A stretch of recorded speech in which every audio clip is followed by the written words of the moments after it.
Bible చదివే కొంది మనం అనుకుంటాం బైబిల్ మీద మనకు పట్టొచ్చిద్దని.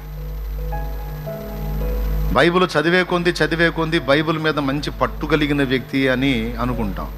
నేను చెబుతున్నా, బైబిల్ మీద ఎవ్వరికి పట్టు రాదు.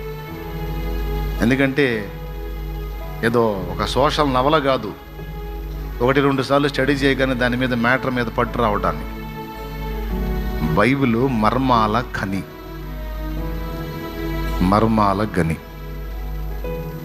బైబిల్ గ్రంథం చదివే కొద్దీ నీకు బైబిల్ మీద పట్టు రాదు, కానీ బైబిల్కే నీ మీద పట్టు వచ్చింది.